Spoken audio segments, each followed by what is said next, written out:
ಶ್ರೀ ಗುರುಭ್ಯೋ ನಮಃ. ಹರಿ ಓಂ. ರಾಮಾಯ ರಾಮಭದ್ರಾಯ ರಾಮಚಂದ್ರಾಯ ವೇಧಸೆ ರಘುನಾಥಾಯ ನಾಥಾಯ ಸೀತಾಯ ಪದಯೇ ನಮಃ. ಶ್ರೀ ಸತ್ಯವರ ದುಗ್ಧಾಬ್ಧೇರುತ್ಥಿತಾ ಜಗತೀತಲೆ ಸುಧಾ ಶ್ರೀ ಸತ್ಯ ಧರ್ಮಾಖ್ಯ ಪಾವಯೇತ್ ಸ್ಮರತಃ ಸತಃ. ಎಲ್ಲರಿಗೂ ಶುಭ ಮಧ್ಯಾಹ್ನ. ರಾಮಾಯಣದ ದಿವ್ಯವಾದ ಸಂದೇಶವನ್ನು ಕೇಳುತ್ತಿರತಕ್ಕಂತಹ ಈ ನವರಾತ್ರಿಯ ಸಂದರ್ಭದಲ್ಲಿ ಇವತ್ತು ಸುಂದರಕಾಂಡದ ಒಂದು ಪ್ರಸಂಗವನ್ನು ನೋಡೋಣ. ಸುಂದರಕಾಂಡ ಅಂತ ರಾಮಾಯಣದ ಅತ್ಯಂತ ಸುಂದರವಾದಂತಹ ಕಾಂಡ ಹೆಸರಿಗೆ ತಕ್ಕಂತೆ. ಸುಂದರೇ ಸುಂದರೋ ರಾಮಃ, ಸುಂದರೇ ಸುಂದರೀ ಕಥಾ, ಸುಂದರೇ ಸುಂದರೀ ಸೀತಾ, ಸುಂದರೇ ಕಿಮ್ನು ಸುಂದರಂ. ಸುಂದರ ಕಾಂಡದಲ್ಲಿ ಸುಂದರವಾದದ್ದು ಯಾವುದಿಲ್ಲ ಅಂತ ವರ್ಣನೆ ಮಾಡ್ತಾರೆ. ಈ ಸುಂದರಕಾಂಡದ ಪ್ರಸಂಗದಲ್ಲಿ ಮುಖ್ಯವಾಗಿ ಬರುವುದು ಹನುಮಂತ ದೇವರು ಅಂಗುಲೀಯಕವನ್ನ, ರಾಮನ ಮುದ್ರಿಕೆಯನ್ನ ಸೀತಾದೇವಿಗೆ ಒಯ್ದು ಸಮರ್ಪಣೆ ಮಾಡಿ ಅಲ್ಲಿ ರಾವಣನ ಮುಂದೆ ರಾಮದೇವರ ಶಕ್ತಿಯ ಪರಿಚಯವನ್ನ ಮಾಡಿಕೊಟ್ಟು ಲಂಕೆಗೆ ಬೆಂಕಿ ಇಟ್ಟು ಮರಳಿ ಬರುವಂತಹ ಕಥೆ. ಇಲ್ಲಿ ಮೊದಲ ಪ್ರಸಂಗದಲ್ಲಿ ಒಂದು ಕಥೆ ನಾವೆಲ್ಲರೂ ಕೇಳಿದ್ದೇವೆ. ಹನುಮಂತ ದೇವರು ಸಮುದ್ರವನ್ನ ಲಂಘಿಸುವ ಪ್ರಸಂಗ ಬಂದಾಗ ಎಲ್ಲ ಕಪಿಗಳು ಕೂಡ ನಮಗಿದು ಸಾಧ್ಯವಿಲ್ಲ ಅಂತ ಹೇಳಿ ಕೂಡ್ತಾರೆ. ಕೆಲವರು ನಮಗೆ 10 ಯೋಜನ, ನಾವು 20 ಯೋಜನ ಹೀಗೆಲ್ಲ ಹೇಳ್ತಾರೆ. 100 ಯೋಜನದ ವಿಸ್ತೃತವಾದ ಸಮುದ್ರ ಇರ್ತದೆ. ಯಾರಿಗೂ ಪೂರ್ಣವಾಗಿ ಹಾರುವ ಒಂದು ವಿಶ್ವಾಸ ಬರೋದಿಲ್ಲ. ಆಗ ಎಲ್ಲರೂ ಬಂದು ಹನುಮಂತ ದೇವರಿಗೆ ನೆನಪು ಮಾಡಿದರು, ನಿಮ್ಮ ಶಕ್ತಿ ಹೀಗೆ. ಏಕೆಂದ್ರೆ ಅವರಿಗೆ ಶಾಪ ಇತ್ತು, ಅವರು ತಮ್ಮ ಶಕ್ತಿಯನ್ನ ನೆನಪು ಹಾರ್ತಾ ಇದ್ರು. ಅವರೆಲ್ಲರೂ ಬಂದು ನೆನಪಿಸಿದ ಮೇಲೆ ಇವರು ಎದ್ದು 100 ಯೋಜನದ ವಿಸ್ತೀರ್ಣವಾದ ಸಮುದ್ರವನ್ನ ಹಾರಿದರು ಅಂತ ನಾವು ಹೆಚ್ಚಾಗಿ ಕಥೆ ಕೇಳ್ತೇವೆ. ಆದರೆ ನಾವೇ ಸ್ವಲ್ಪ ತಿಳಿದುಕೊಳ್ಳೋಣ. ಯಾವ ಹನುಮಂತ ದೇವರು ರಾವಣನಿಗೆ ಒಂದು ಮುಷ್ಟಿ ಪ್ರಹಾರವನ್ನ, ಮುಂದೆ ಯುದ್ಧದ ಪ್ರಸಂಗದಲ್ಲಿ ಒಂದೇ ಒಂದು ಮುಷ್ಟಿ ಪ್ರಹಾರವನ್ನ ಮಾಡಿದಾಗ ತನ್ನ 10 ತಲೆಗಳಿಂದ ರಕ್ತವನ್ನ ಕಾರಿಕೊಳ್ತಾನೆ. ತ್ರಿಲೋಕವನ್ನೂ ಗೆದ್ದಂತಹ ಆ ರಾಕ್ಷಸಾಧಿಪತಿಯಾದ ರಾವಣ ಸಂಜೀವಿನಿ ಪರ್ವತವನ್ನ ಕೇವಲ ಔಷಧಿಗಳನ್ನು ತೆಗೆದುಕೊಂಡು ಬಾ ಅಂತ ಕಳಿಸಿದಾಗ ಇಡೀ ಪರ್ವತವನ್ನ ಅಲ್ಲಿ ತಾವು ಹೊತ್ತು ತರ್ತಾರೆ ಹನುಮಂತ ದೇವರು. ಈ ಎಲ್ಲ ಪ್ರಸಂಗದಲ್ಲಿ ಅವರಿಗೆ ತಮ್ಮ ಶಕ್ತಿಯನ್ನು ನೆನಪಿಸುವಗೋಸ್ಕರ ಅಲ್ಲಿ ಯಾರಾದರೂ ಅವರ ಜೊತೆಗೆ ಇದ್ರ? ಯಾರೂ ಇರಲಿಲ್ಲ. ಹೀಗಾಗಿ ಸರ್ವಥಾ ನಾವು ಹಾಗೆ ತಿಳಿದುಕೊಳ್ಳುವಂತಿಲ್ಲ, ಯಾರೋ ಅವರಿಗೆ ನೆನಪಿಸಿದಾಗ ಮಾತ್ರ ತಮ್ಮ ಶಕ್ತಿಯ ಅರಿವು ಅವರಿಗೆ ಆಗ್ತಾ ಇತ್ತು ಅಂತ. ಆ ರೀತಿ ಏನಿಲ್ಲ. ಯಾಕೆ ಹನುಮಂತ ದೇವರು ತಾವಾಗಿಯೇ ಹಾಗಾದರೆ ಎದ್ದು ಆ ಸಾಗರವನ್ನ ದಾಟಲಿಲ್ಲ ಅಂತ ನಮಗೆ ಪ್ರಶ್ನೆ ಬರಬಹುದು. ಹನುಮಂತ ದೇವರು ಹೇಳ್ತಾರೆ, ಅವರ ವಿಚಾರ ಹೇಗಿತ್ತು? ನಮ್ಮ ಗುರುಗಳಾದ ಪೂಜ್ಯ ಮೊಕಾಶಿ ಆಚಾರ್ಯರು ಇದನ್ನು ತಮ್ಮ ಪ್ರವಚನದಲ್ಲಿ ಬಹಳ ಸುಂದರವಾಗಿ ಹೇಳ್ತಾ ಇರ್ತಾರೆ. ಏನು ಅಂದ್ರೆ, ಎಲ್ಲಾ ಕಪಿಗಳು ಹನುಮಂತ ದೇವರು ತಾವಾಗಿಯೇ ಹೋಗಿ ಸಾಗರವನ್ನ ಲಂಘಿಸಿ ಎಲ್ಲ ಕೆಲಸವನ್ನ ಮುಗಿಸಿಕೊಂಡು ಬಂದು ಬಿಟ್ಟಿದ್ರೆ ಇದನ್ನ ನಾವೂ ಮಾಡ್ತಾ ಇದ್ವಿ ಅಂತ ಅಂದುಬಿಡ್ತಿದ್ರು. ಇದು ನೋಡಿ, ನಮ್ಮ ನಾರ್ಮಲ್ ಹ್ಯೂಮನ್ ಟೆಂಡೆನ್ಸಿ ಅಂತೀವಲ್ಲ, ಸಹಜವಾದಂತ ನಮ್ಮ ಸ್ವಭಾವ. ಕೆಲಸ ಆದ ಮೇಲೆ ಇದನ್ನು ನಾವು ಮಾಡ್ತಾ ಇದ್ವಿ, ಇದರಲ್ಲಿ ಏನ್ ದೊಡ್ಡದು ಅನ್ನುವಂಥದ್ದೊಂದು ನಮ್ಮ ಪ್ರಕೃತಿ. ಹಾಗೆ ಹನುಮಂತ ದೇವರು ಮಾಡಿದ್ರೆ ಕಪಿಗಳಿಗೆ ತಮ್ಮ ಶಕ್ತಿಯ ಜ್ಞಾನ ಇದು ಆಗ್ತಾ ಇರಲಿಲ್ಲ. ಆಮೇಲೆ ಅವರಂತಿದ್ರು ನಾವು ಮಾಡಿಬಿಡ್ತಿದ್ವಿ ಅಂತ. ಆದರೆ ರಾಮದೇವರ ಸೇವೆ ಸರಿ ಆಗ್ತಾ ಇರಲಿಲ್ಲ. ಹನುಮಂತ ದೇವರಿಗೆ ಇದನ್ನು ತಿಳಿಸೋದಿತ್ತು, ನಿಮ್ಮ ಮಿತಿ ಎಷ್ಟಿದೆ ನೀವು ತಿಳಿದುಕೊಳ್ಳಿ, ಅದಾದ ನಾನು ಕೆಲಸವನ್ನ ಮಾಡ್ತೇನೆ. ರಾಮದೇವರು ತಮ್ಮ ಮುದ್ರಿಕೆಯನ್ನ ಕೊಟ್ಟದ್ದೇ ಹನುಮಂತ ದೇವರ ಕೈಯಲ್ಲಿ. ಯಾಕೆ? ಇವರೊಬ್ಬರೇ ಅದನ್ನ ಮಾಡಲಿಕ್ಕೆ ಸಮರ್ಥರು ಅನ್ನೋದು ಗೊತ್ತಿತ್ತು. ಆದರೆ ಹನುಮಂತ ದೇವರಿಗೆ ಎಲ್ಲ ಕಪಿಗಳಿಗೆ ತಮ್ಮ ಶಕ್ತಿಯ ಪರಿಜ್ಞಾನವನ್ನ ಮಾಡಿಸಿಕೊಡೋದಿತ್ತು. ತಾವಾಗಿಯೇ ಮುಂದೆ ಹೋಗಲಿಲ್ಲ. ಅವರೆಲ್ಲರೂ ಕೈಚೆಲ್ಲಿ ಕುಳಿತ ಮೇಲೆ ತಾವು ಹೋಗಿ ಕೆಲಸವನ್ನ ಮಾಡಿಕೊಂಡು ಬರ್ತಾರೆ. ಆದರೆ ಒಂದು ಪ್ರಶ್ನೆ ಬರಬಹುದು, ಹನುಮಂತ ದೇವರು ರಾಮದೇವರ ಕೆಲಸವನ್ನ ಮಾಡ್ತಾ ಇರಬೇಕಾದಾಗ ತಾವೇ ಹೋಗಿ ಮಾಡಿಬಿಟ್ಟಿದ್ರೆ ಆಗ್ತಾ ಇತ್ತು.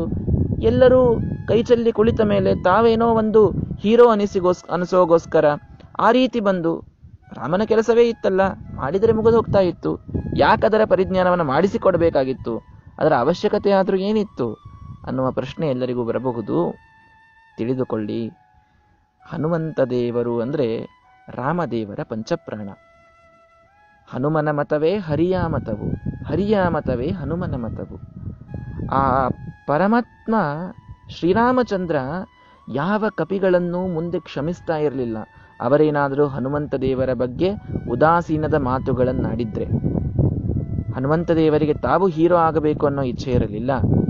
ಏನಾದರೂ ತಾವೇ ಹೋಗಿ ಕೆಲಸವನ್ನ ಮಾಡಿಕೊಂಡು ಬಂದ ಮೇಲೆ ಕಪಿಗಳು ಹನುಮಂತ ದೇವರ ವಿಷಯದಲ್ಲಿ ಅಪಹಾಸ ಮಾಡಿದ್ರೆ ಇದನ್ನು ನಾವು ಮಾಡಬಹುದಾಗಿತ್ತು ಅಂತೇನೋ ಒಂದು ಮಾತಂದ್ರೆ, ಹನುಮಂತ ದೇವರ ಉದಾಸೀನ ಮಾಡಿದ ಪಾಪದಿಂದ ರಾಮದೇವರು ಇವರ ಮೇಲೆ ಕುಪಿತರಾಗ್ತಾರೆ. ಯಾವ ಕಪಿಗಳಿಗೂ ರಾಮದೇವರ ಸೇವೆ ಸಿಗೋದಿಲ್ಲ, ಎಲ್ಲರೂ ವಂಚಿತರಾಗಿ ಹೋಗ್ತಾರೆ.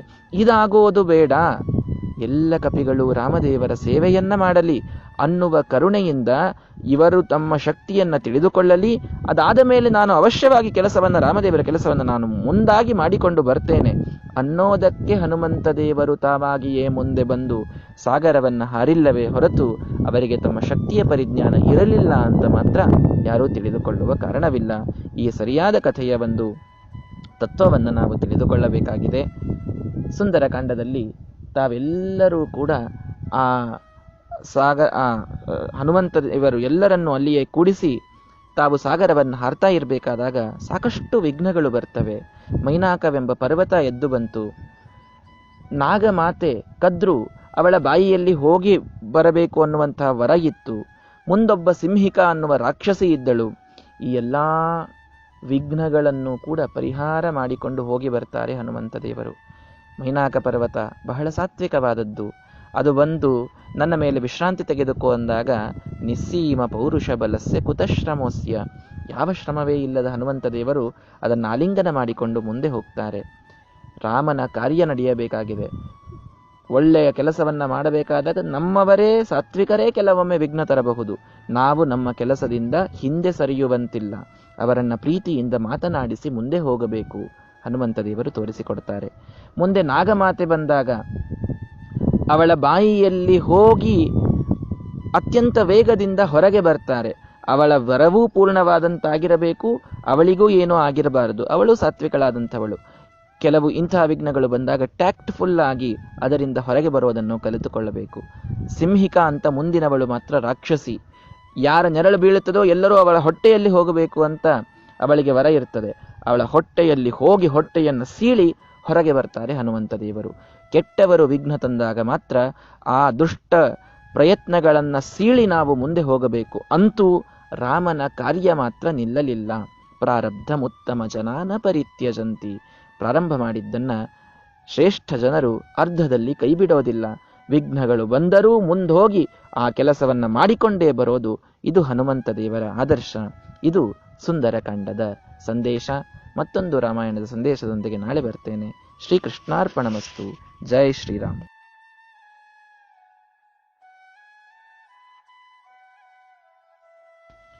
ಶ್ರೀ ಗುರುಭ್ಯೋ ನಮಃ. ಹರಿ ಓಂ. A very good afternoon, my dear friends. We are listening to the Ramayana daily. Today we will try to see a moral that is taught in Sundarakanda of Ramayana.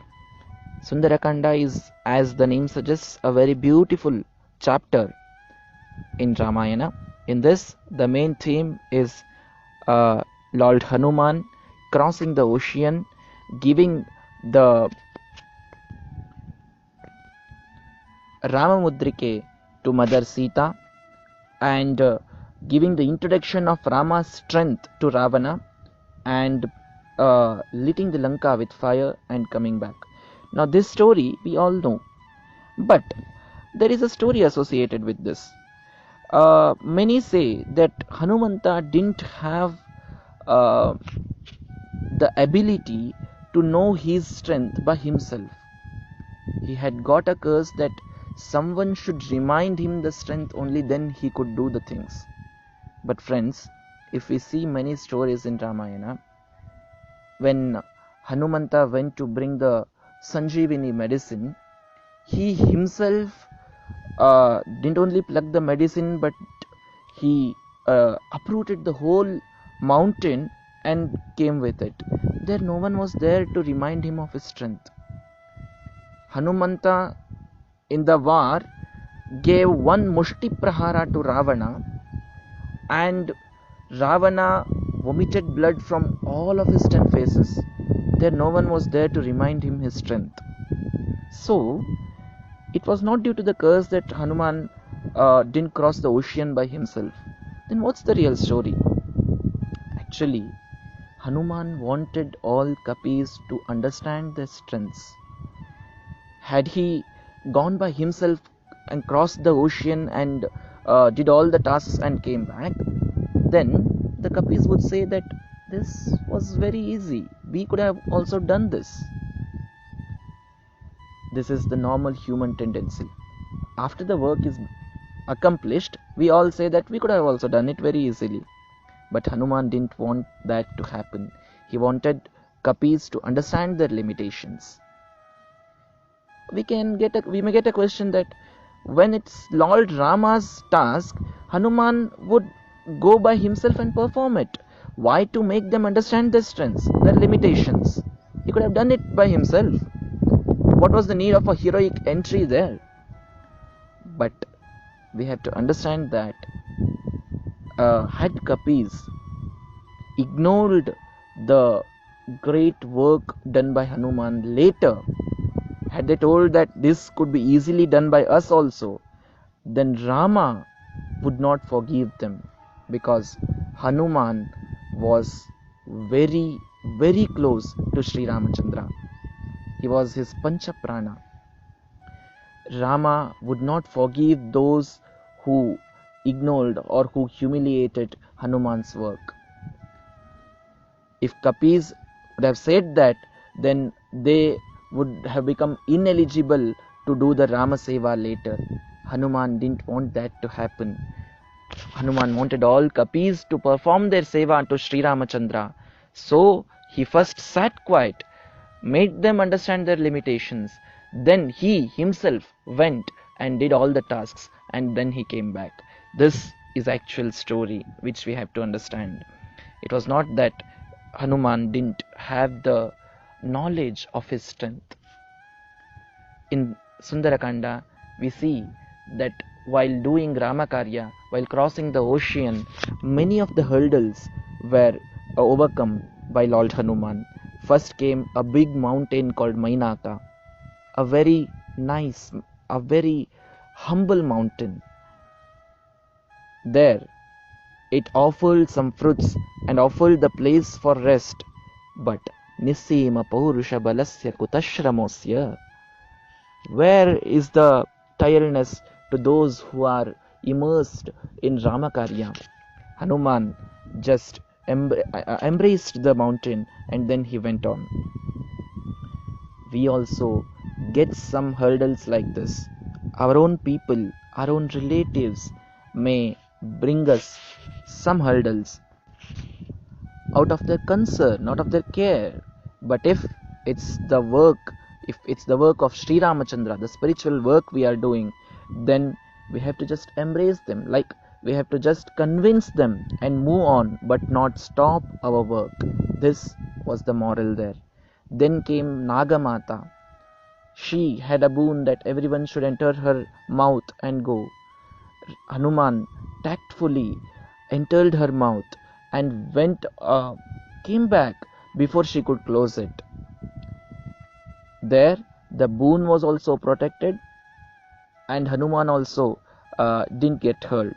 So sometimes we tactfully should overcome the hurdles. This was shown. Later, there was Simhika, who was a Rakshasi. He had a boon that everyone who goes upon her, the shadow, if it falls on her, that person should enter her stomach, her belly. Hanuman enters her belly, then splits it into two parts, kills her, and then goes off from there. So if the hurdle is brought by the vicious people, we have to overcome it by force, not by the tact. This was also shown. So to the different hurdles, the responses of Lord Hanuman gives us a great moral. We should not stop Ramakarya. This is the main theme. We should overcome the hurdles. Prarabdham uttamajana na parityajanti. The great men never stop, never cease from doing their work. Even if hundreds of the difficulties come in the way, they accomplish their work, and that is the mark of the great men. This was shown by Lord Hanuman in this beautiful Sundarakanda. This is Hanuman's Adarsha. This is today's Ramayana Sandesha. Tomorrow I'll be coming with one more story. Till then, please keep sharing. Shri Krishnarpanamastu. Jai Shri Ram.